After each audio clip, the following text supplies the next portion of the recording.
Good evening, everyone. We are coming up to what's shaping up to be a very dramatic election night across the country with key gubernatorial races in Virginia and New Jersey.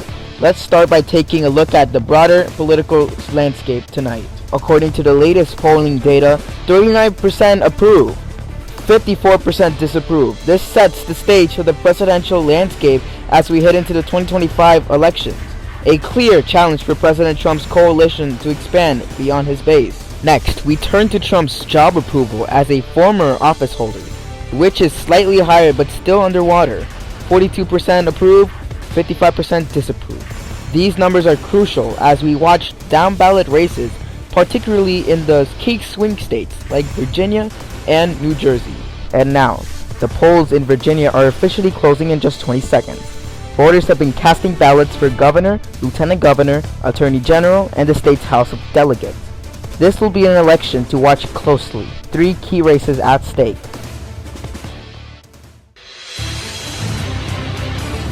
We're seeing the first numbers trickle in, and at this point, it's too early to call the Virginia governor's race. Both parties are holding their breaths as votes from Northern Virginia start coming in. Similarly, the lieutenant governor's race is too early to call also.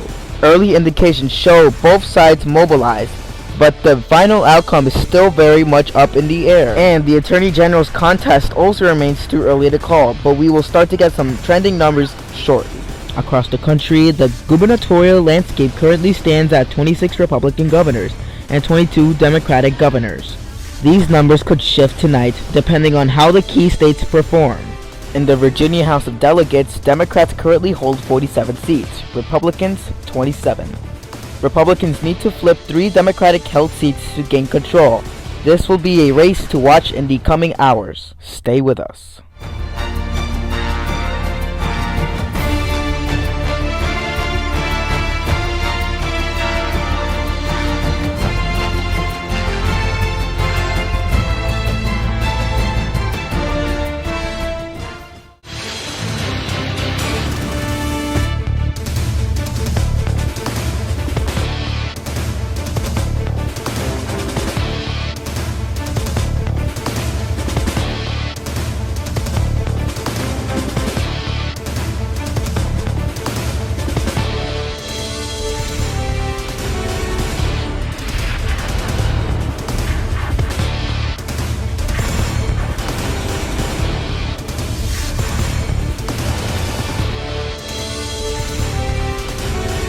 And now, we move up to the north.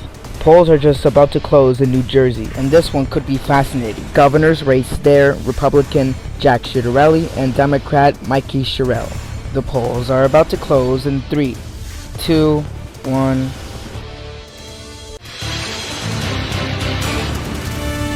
As of right now, it's too early to call the race for governor in New Jersey. We'll be keeping a very close eye on this one tonight. Let's get some key race alerts right now.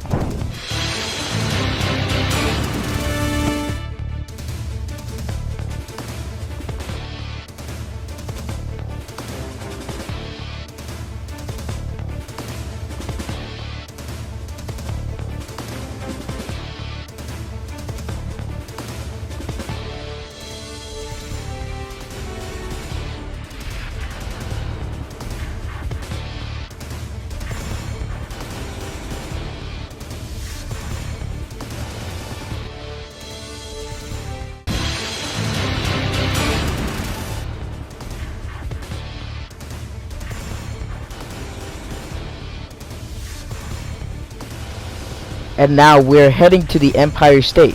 Polls are about to close in New York City. A fascinating 3-way battle tonight.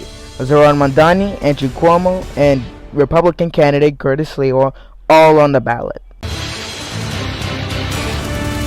The New York City mayoral race is too early to call.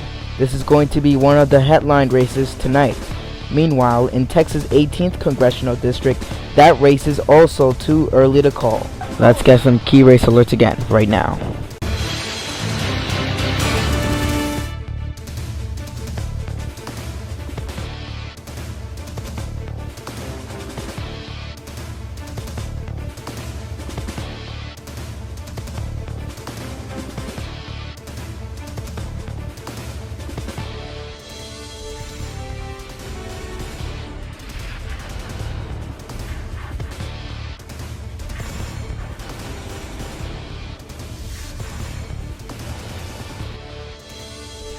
Ladies and gentlemen, we have a major projection coming up right now.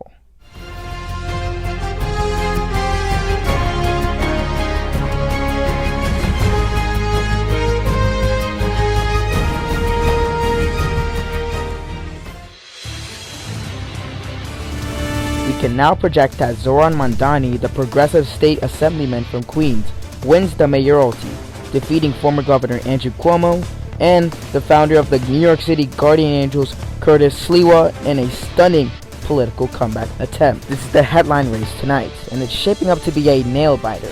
Abigail Spanberger, the former congresswoman from the Richmond suburbs, now pulling into a narrow lead. John Reed, the Republican state senator, is doing really well in rural counties and the Tidewater region. Ghazala Hashmi, the Democratic state senator from Richmond, is keeping it close by driving up turnout in suburban areas, especially around Henrico and Fairfax. Jason Miyares is running ahead of the rest of the Republican Party ticket. He's the incumbent here, and his message on crime and law enforcement is resonating in several swing states. Wait, why did I say that? Counties. Standing in his way, Jane Jones, a former delegate from Norfolk, is performing really well in urban areas. This is a big story developing in the Commonwealth of Virginia. The Democrats are expanding their majority in the Virginia House of Delegates, now projected to hold 55 seats. That's a pickup of 4 from the last election cycle.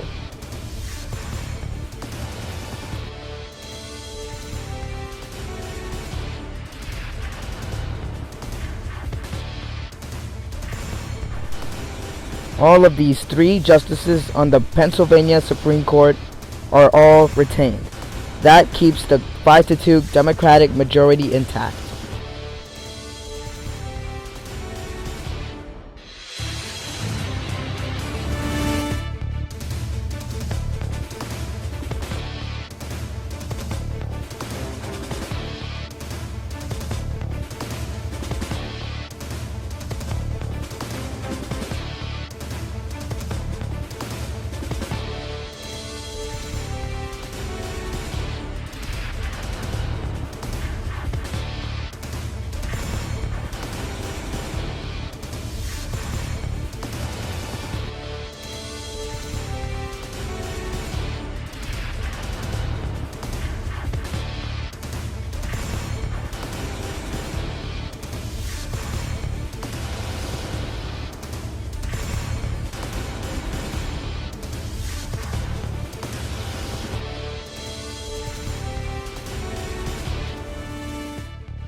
We can now make a projection right now.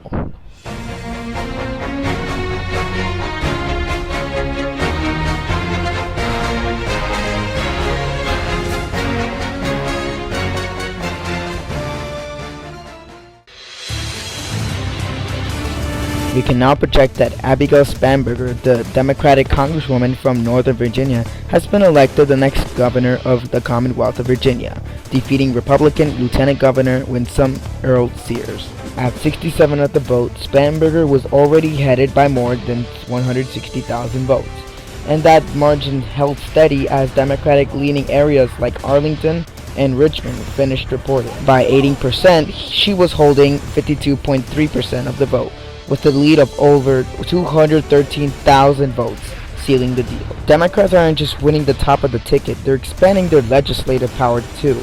We can now show that Democrats with 58 seats in the House of Delegates, a gain of 7 seats compared to 36 Republicans. That gives Governor-elect Spanberger a friendly chamber heading into her first term. And we have a race car from Texas. We can now project that Christian Menefee has been elected to the Texas House District 18, defeating Amanda Edwards. That's another seat adding to the Democratic gains in the urban and suburban parts of the state. Here's where things stand in the battle for the control of the U.S. House. Republicans 219, just over the majority threshold. Democrats 216 seats. They need 2 more to take control. Still a handful of races outstanding across the country.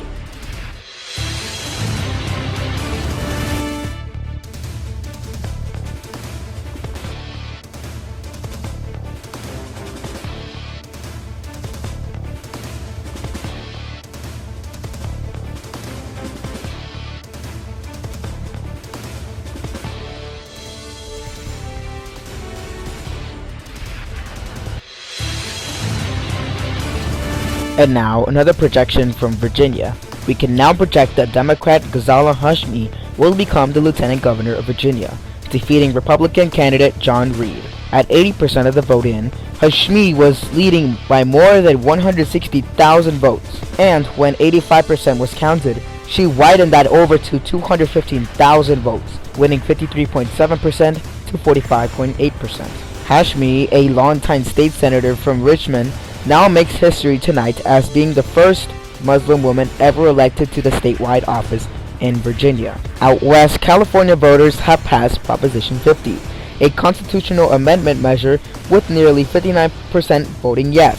That's a wide margin, 4.56 million votes to 2.9 million against, and it marks another major change to the state's legal framework.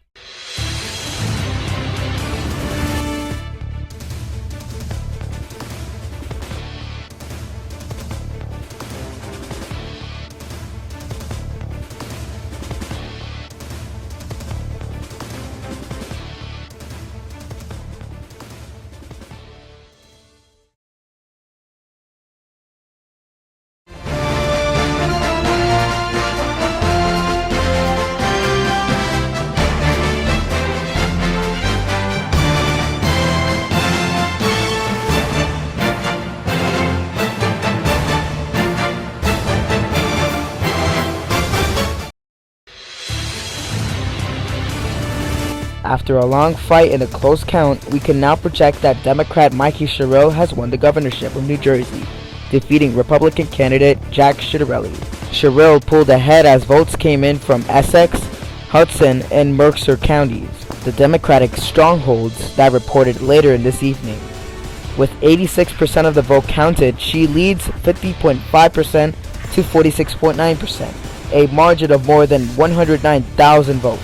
We could also project that Jason Miyares, the Republican incumbent, will be re-elected Attorney General, narrowly defeating Democrat Jay Jones.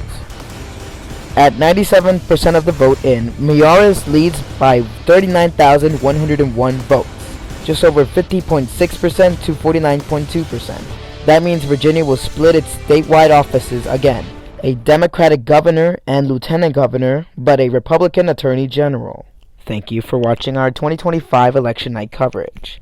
Credits to the Political Chatter for designing the 2025 election thumbnail. Credits to Left and Right Elections Analysis for creating the original video that he himself made. I added my own voice and commentary to share the results with you all tonight. Once again, thank you for tuning in, and we will see you all next time.